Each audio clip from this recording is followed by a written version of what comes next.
Assalamu alaikum everyone, welcome back to my another new video Hashin's tutorial.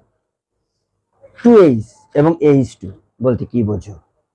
2H হলো হাইড্রোজেনের দুটি পরমাণু, H2 ও হাইড্রোজেনের দুটি পরমাণু। 2H হাইড্রোজেনের দুটি পরমাণু, H2 হাইড্রোজেনের দুটি পরমাণু। তবে একটু পার্থক্য আছে। পার্থক্য কি? 2H হাইড্রোজেনের দুটি পরমাণু কিন্তু তারা কোনো অনুগঠন করে নাই। H2 হাইড্রোজেনের দুটি পরমাণু কিন্তু তারা একটি অনুগঠন করেছে।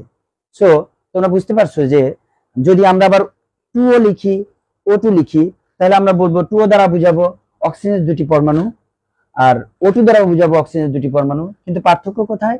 2O অক্সিজেনের দুটি পরমাণু কিন্তু তারা কোনো অনুগঠন করে নাই। O2 অক্সিজেনের দুটি পরমাণু বাট তারা একটি অনুগঠন করেছে। এ থেকে আমরা বুঝতে পারি যদি আমরা Cl2 লিখি তাহলে বুঝাবো যে ক্লোরিনের দুটি পরমাণু যারা ক্লোরিনের একটি অনুগঠন করেছে। F2 যদি লিখি